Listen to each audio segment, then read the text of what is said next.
Good morning. I am coming back. Today I will discuss lecture 3rd of class 10th. Topic is sector of Indian economy. My dear students, in a previous class we have studied about what is a sectors, primary sector, secondary sector and tertiary sectors, and which things are included in primary, secondary and tertiary. Now today I will discuss about how to calculate total productions and total employments engaged in different sectors. Let us large number of goods and services produced by the primary, secondary and tertiary sectors. How much goods and services are produced and how many people work in its sectors.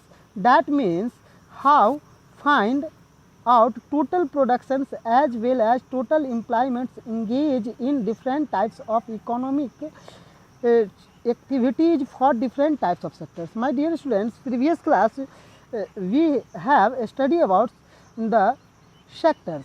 आज हम लोग ये पढ़ेंगे कि different sectors में जो production होते हैं उसकी हम लोग कैलकुलेशन कैसे करेंगे, एज वेल एज इसके टोटल एम्प्लॉयमेंट्स जो है कि how many peoples are engage in these sectors. So I have studied in 2 days. First of all, here different goods produced in a sectors may be measured in different units like liter, kg, meters, hence cannot be added together. कहा गया है कि different product produce by a different sector, different product जो है हम लोग produce करते हैं डिफरेंट सेक्टर से. अब इसकी जो मेजरमेंट यूनिट्स है वो अलग अलग प्रोडक्ट अलग अलग गुड्स के लिए अलग अलग यूनिट्स है. हाउ टू कैलकुलेट इट्स, बताइए कि हम लीटर और मीटर या केजी को हम लोग एक साथ किस तरह से कैसे कैलकुलेट करेंगे, इसी चैप्टर में मुझे समझना है. Therefore find the total productions of a sectors and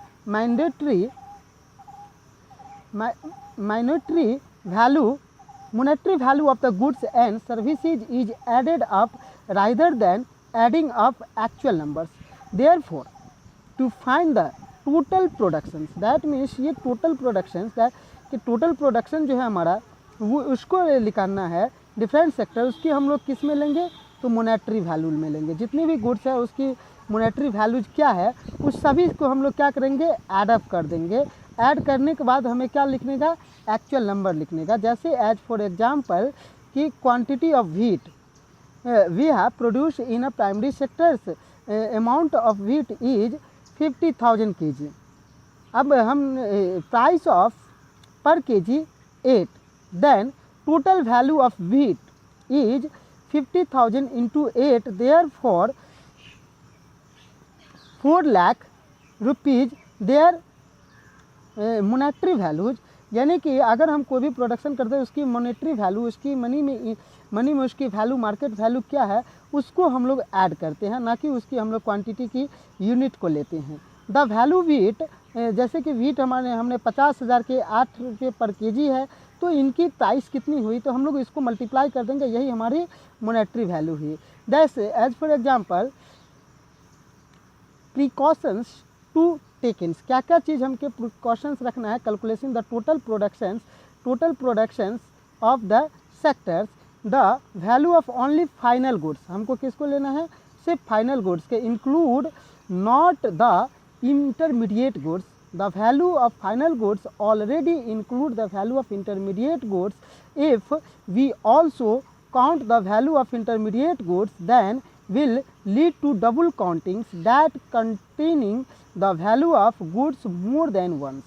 कहा गया है कि हमें जो है कोई भी अगर टोटल प्रोडक्शन को हम लोग निकालते हैं तो क्या क्या प्रिकॉशंस रखनी है, क्या सावधानी रखनी है, इस पर हमें ध्यान देना है। और ये बोर्ड एग्जामिनेशन के लिए भी मोस्ट इम्पोर्टेंट है कि which type of precautions taken by to be taken while we have calculating the total productions of a sectors. तो यहाँ दिखाया जाता है कि हम सिर्फ और सिर्फ उसी गुड्स की वैल्यू को इंक्लूड करेंगे जो फाइनल गुड्स है। हम लोग ये समझने की कोशिश करेंगे कि what is a final goods. अब आता है कि include not a intermediate goods, किसको इंक्लूड नहीं करना है, तो इंटरमीडिएट गुड्स। इंटरमीडिएट गुड्स को हमको कभी भी ये नहीं करना है। If the also count the value of intermediate, अगर मैं इंटरमीडिएट गुड्स को काउंट कर देता हूँ then it will be double counting, तो वो दो बार काउंटिंग हो जाएगा, क्योंकि फाइनल गुड्स में ऑलरेडी किसको इंक्लूड कर देते हैं हम लोग, इंटरमीडिएट गुड्स को। फॉर टेक अ एग्जाम्पल्स, हम एग्जाम्पल के थ्रू समझते हैं। जैसे कि farmer produce wheat, farmer produce करते हैं वीट और वो सेल किसको करते हैं, फ्लोर मिल को। यहाँ फ्लोर मिल को ये सेल कर दिए, फार्मर जो है फ्लोर मिल को सेल किए। फ्लोर मिल ने क्या कर दिया, grind to flour and sell it ₹10 per KG. यानी कि फार्मर जो है फ्लोर मिल को 8 रुपये पर केजी अपनी वीट को सेल कर दिया। फ्लोर मिल ने उसको फ्लोर में कन्वर्ट करके बिस्किट कंपनी को दे दिए 10 रुपये per kg. Use another ingredients and sell biscuit. अब वो क्या कर दिया कि और भी, जैसे कि उसमें ढेर सारे मटेरियल को मेडअप करके बिस्किट कंपनी ने क्या प्रोड्यूस कर दिए, बिस्किट। और बिस्किट प्रोड्यूस करने के बाद वो क्या करेंगे कि कंज्यूमर्स के लिए फॉर रेडी हो गए। यानी कि लास्ट कंजम्पशन जो हमारा हुआ वो क्या हुआ, last consumption is a biscuit. So biscuit is a final goods, जो कंज्यूमर डायरेक्टली यूज करते हैं वही होती है फाइनल गुड्स। और ये जो हमारे पास हो गया, फार्मर जो है वीट दिया, या हम लोग बात करते हैं फ्लोर की, that is called intermediate goods which help to produce finishing goods या फाइनल गुड्स, जो फाइनल गुड्स को प्रोड्यूस करने में हेल्प किए हैं।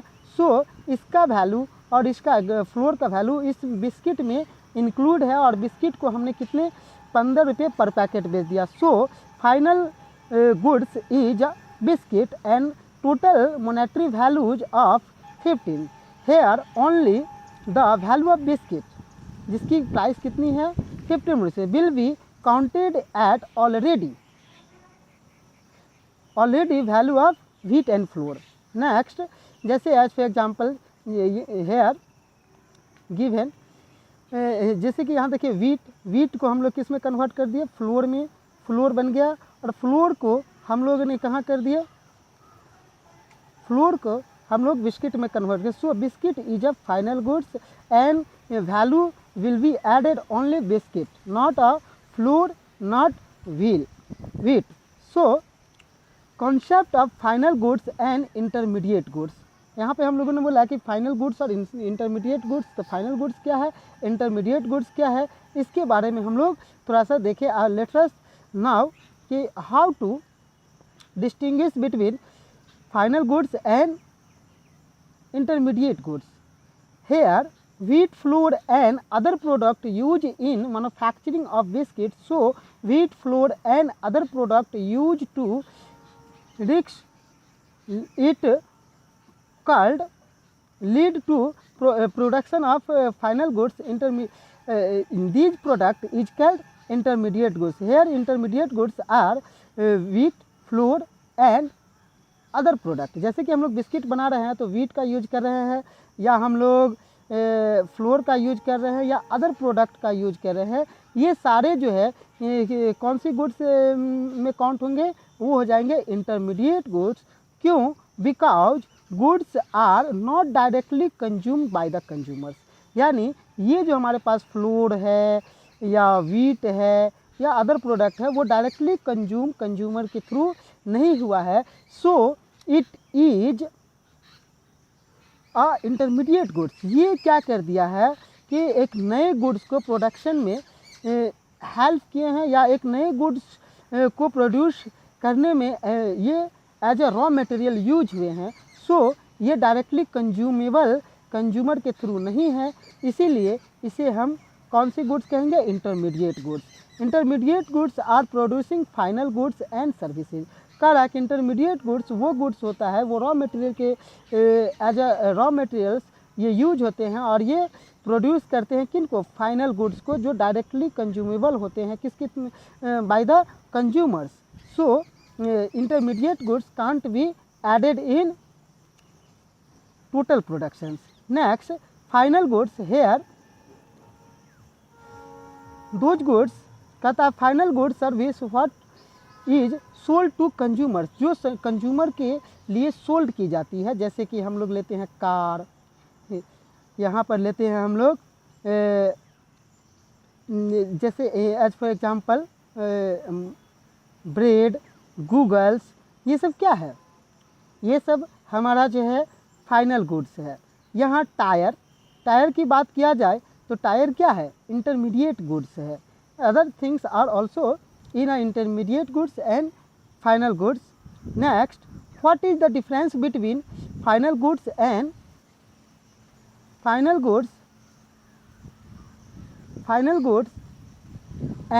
Intermediate goods. Final goods is a finish goods ready to be sold. कहता है कि फाइनल गुड्स वो है जो फिनिश्ड है, अब उसकी फर्दर प्रोडक्शन नहीं होगी, वो रेडी है किसके लिए, सोल्ड के लिए, सेलिंग के लिए. For example car, apple, spy etcetera. And intermediate goods one of many goods use to produce final goods. कहते हैं कि इंटरमीडिएट गुड्स वो गुड्स होते हैं जो प्रोड्यूस करते हैं किनको, फाइनल गुड्स को. नेक्स्ट आते हैं कि example tyre, car, string, wheel etcetera. Now GDP. What is a GDP? My dear students, GDP, final goods and services are sold to final users and then consumed or held in personal inventories. Here two things. The what is the final goods? GDP के समझने के लिए हमको final goods के बारे में हम लोग ऑलरेडी पढ़ चुके हैं. तो यहाँ पे आता है फाइनल गुड्स जो सोल्ड करते हैं, सोल्ड टू फाइनल यूजर, जो हम यूज करने वाला है, कंज्यूमर्स है जिसके पास डायरेक्टली पहुँचते हैं, वो सारे गुड्स की हम लोग क्या करते हैं, सोल्ड करते हैं. नेक्स्ट आता है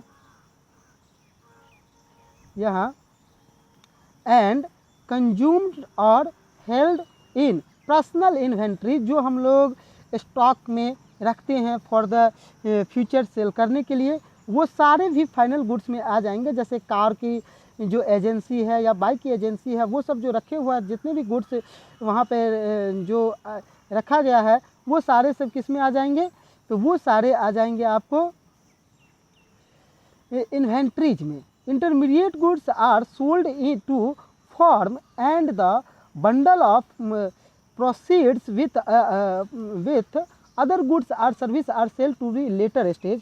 कह रहा है कि ये सारे जो इंटरमीडिएट गुड्स जो हम लोग सोल्ड करते हैं फॉर्म में, and the bundle of process, जो बहुत सारे प्रोसेस से गुजरते हैं, विथ अदर गुड्स के साथ, और सर्विसेज सेल लेटर स्टेज, जो बाद में हम लोग उसको बेचेंगे.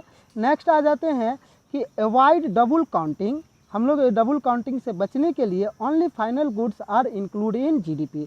देन एक क्वेश्चन बन गया कि which type of goods calculate counting in GDP. Then your answer is a final goods. Intermediate goods को हम लोग नहीं ले सकते हैं. तो आप समझ में आया कि GDP में हम लोग को कौन सी गुड्स को लेनी है, तो those goods which are consumable by directly to the consumers. Next, how ever machineries, equipment used for produce other goods are included in GDP. जैसे कि मशीनरी हो गया, इक्विपमेंट हो गया, इसको भी हम लोग यूज किस में करेंगे, तो GDP में यूज करेंगे. अब आते हैं कि अब हम इसको फाइनल स्टेज में देखते हैं कि GDP होता क्या है.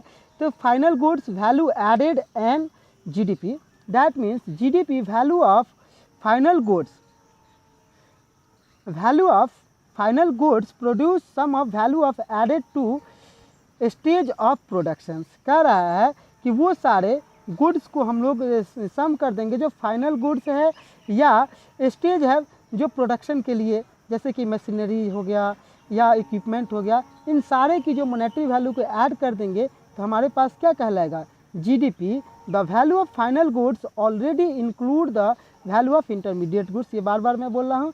So including intermediates and final goods in GDP will be double counting.